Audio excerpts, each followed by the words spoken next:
Hello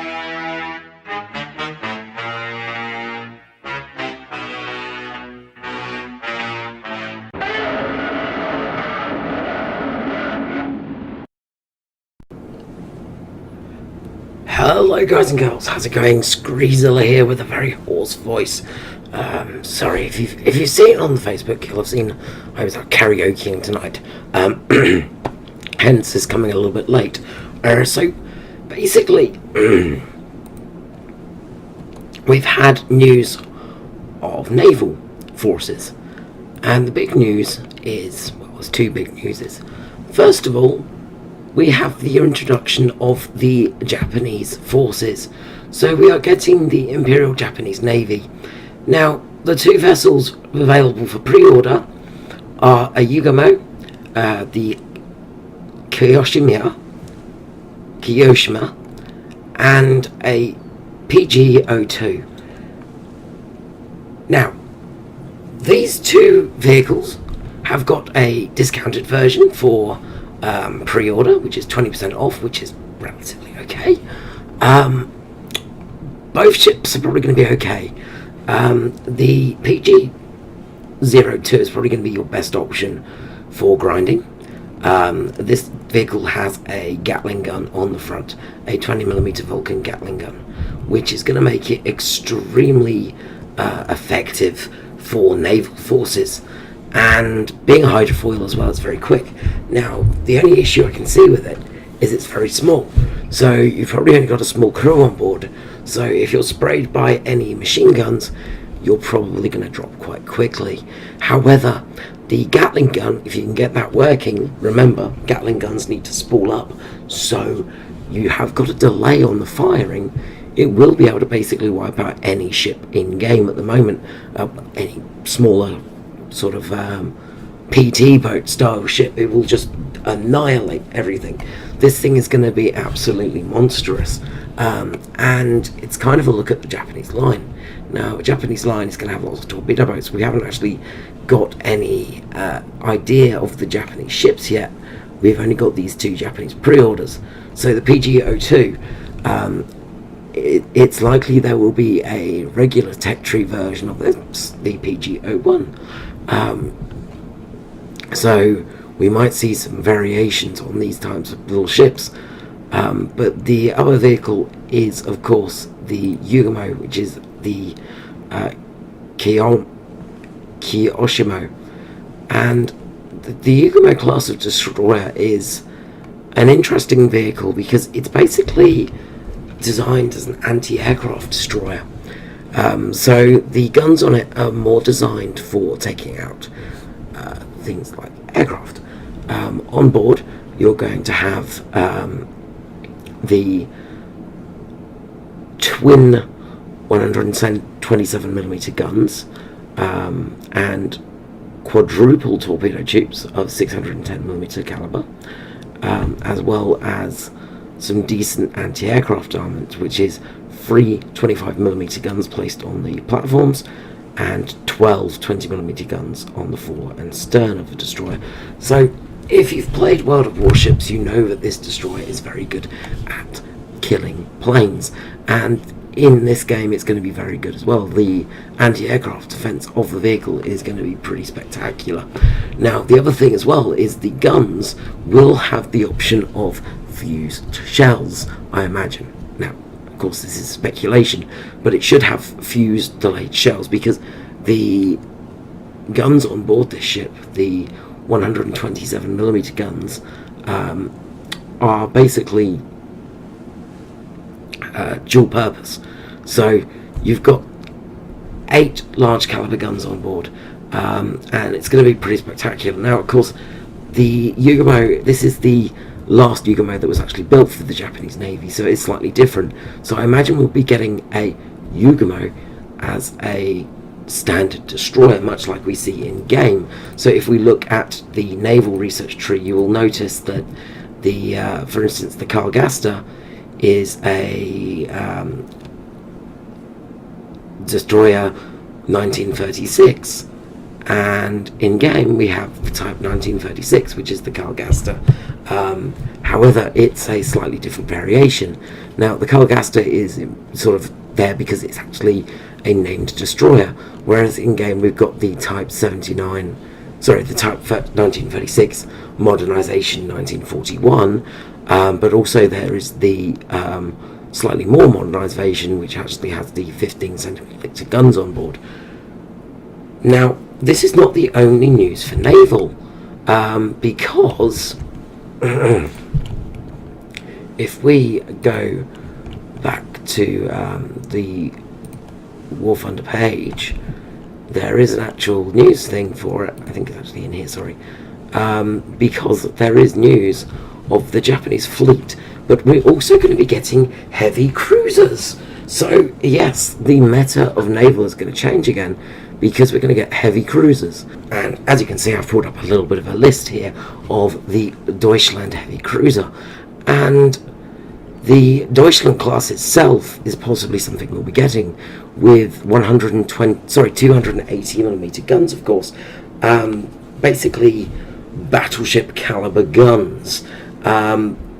There's also things like the armor, as you can see, with the D class, which is again sort of Deutschland class cruisers. You've got 220mm of armor on board, and it's going to be very, very different, because things like light cruisers are going to suffer a lot. Even if we get things like the Admiral Hipper, which has got about 200mm guns on board, these are big guns. These are going to be the biggest guns in War Thunder, and well, they're going to be something special. The armor on these things is going to be pretty heavy as well. So the Hipper class, for instance, is not as heavily armored. It's only got 80mm, but the Admiral Hipper is quite a strong ship. There of course is many other cruisers and things like that, but we're going to be getting vehicles that basically are going to change the way naval works, because if you've ever played the Kranti Kravkas, its guns are very strong. The 180mm guns will basically annihilate anything. As you can see, 83mm of penetration on just the high explosive, but with the armor piercing shell, you've got 340mm of penetration. You're going to actually need that to get through things like heavy cruisers, because heavy cruisers are going to be very, very heavily armored. It does lead for things like, are we going to see battle cruisers, things like that. Like, if we see some battle cruisers, we're going to see things like the, of course, the Hood and things like that. They were classed as battle cruisers because they had very large caliber guns. They had battleship caliber guns with a relatively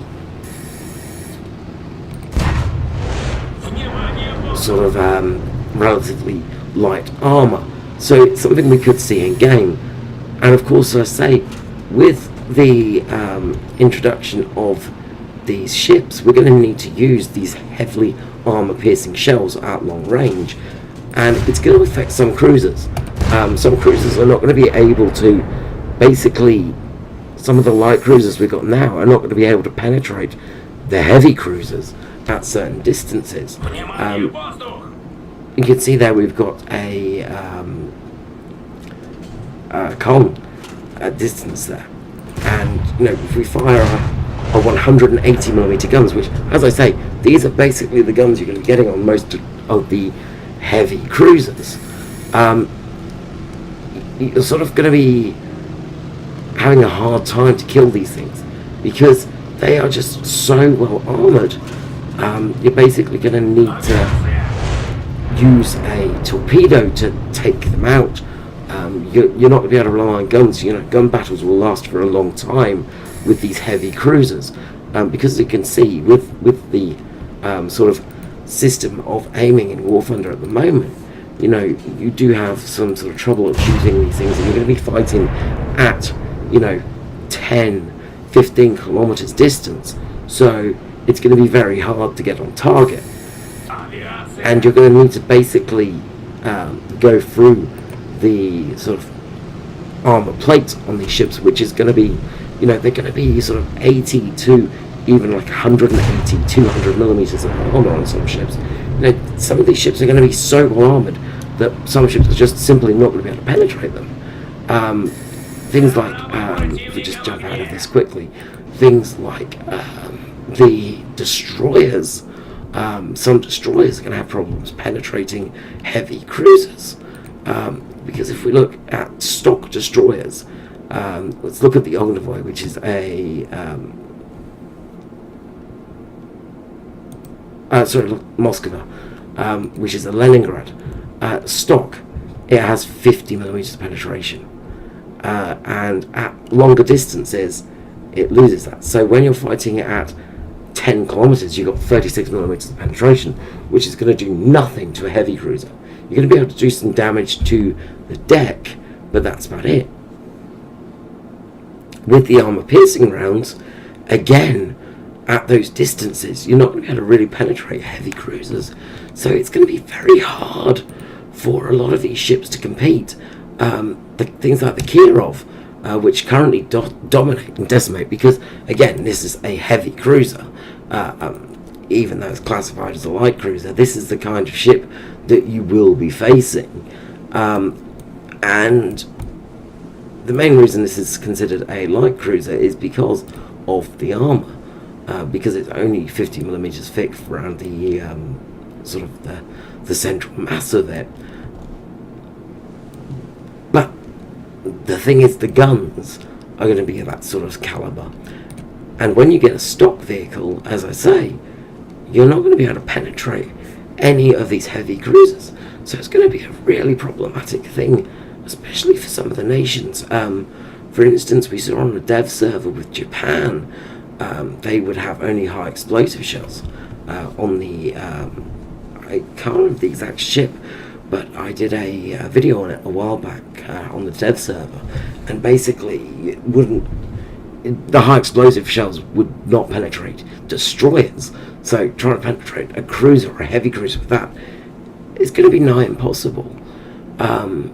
As you can see with this ship, when you get the arm-piercing shells, which you're going to need to unlock your tools and your fire protection, and then you can start doing some damage to those ships. But how are you going to get past this grind when, as I say, your stock shell is not going to be able to penetrate a heavy cruiser? So it's really going to make things very very unbalanced, I believe, and it's going to be interesting to see what actually happens. As I said, for the actual the patrol boat, for instance, again, it's going to be very unbalanced, because if you look at the Russian premiums and things like that, let's just look at the German or the British premium. We'll go to Britain for the premium.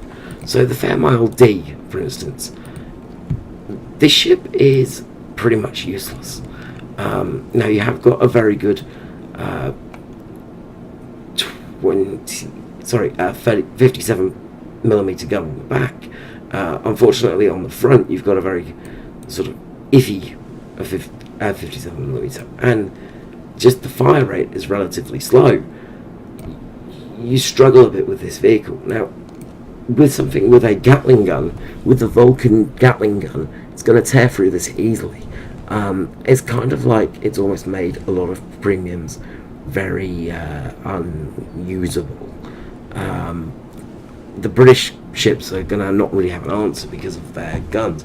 Now, they have got some good Bofors and things like that, but as I say, a Gatling gun is going to tear through these ships like nothing else. The only trick it's going to be just spooling it up. When you spool it up, though, you're just going to tear through things, because the fire rate is just going to be ridiculous. Maybe overheating with the way they balance it, but in all honesty, there's not much I can really think of that's going to really help you in that respect. The S40s, the flak barges may actually become obsolete because of these Gatling guns. They're just going to tear through these ships very quickly. So it's going to be interesting to see how that goes, in all honesty. And as I said, the current light cruisers are really going to struggle. Now, Nuremberg, for instance, if we look at the modifications, the standard shell, which is a 150mm shell, mind you, still has no penetration value, and this is going to not really penetrate most heavy cruisers on most areas. That's really significant. You're just going to do damage to the deck and the wheelhouse and things like that. So it kind of makes it very hard. And then your upgraded shell, the next shell up is again not going to really do any penetration damage. It's not until you get the rank 3 shell, which is your armor piercing shell, that you're going to be able to actually do some offensive damage to enemy heavy cruisers. But again, at the ranges of 10-15 kilometers, these shells are not going to do much, whereas a heavy cruiser is just going to absolutely annihilate these ships. When you're firing 280mm guns, they're very big shells, and their HE shells are just going to rip light cruisers apart. So, as I said, it's going to be very very interesting to see what happens with naval, because in all honesty, I think heavy cruisers are just going to... They've got this problem of introducing cruisers was a bad idea, because once you've introduced cruisers basically decimate destroyers. Destroyers decimate PT boats. PT boats are basically destroyed by either vehicles with a automatic artillery system, so such as the Project 206, the Russian vehicle with the 30mm automatic artillery guns. These things are the only things that really matter. And when you've got these very fast firing, very high impact guns, which have, as you can see, sort of 33mm of penetration, sort of 30mm of penetration, and you're at closer ranges with these things, it's just going to rip you apart. And it basically, you don't really need skill when you've got these guns. This was proven with the Russian Project 159. This vehicle was extremely overpowered and got hit pretty hard with the Nerf cannon, but it still is extremely good. And the issue is because of these guns, the fast firing automatic artillery guns, they are a little bit different now, because of course they don't have as much, they overheat a bit quicker and things like that. But when you're using the time fuse shells, for instance, you would just rip apart all the PT boats. So people couldn't really actually fight, and you just basically unlocked everything for Russia with this thing, because it was just extremely overpowered, which it still kind of is, but it is a bit more nerfed. And as I say, basically the ammo rack is extremely exposed and will explode very easily. With this ship, you'll basically knock it out in one hit, usually with a light cruiser. With a heavy cruiser, you're just going to decimate this thing. One hit from a heavy cruiser is just going to hull break it. So yeah, I don't know how they're going to basically balance the system for naval, but we will see. Anyway, naval news is done.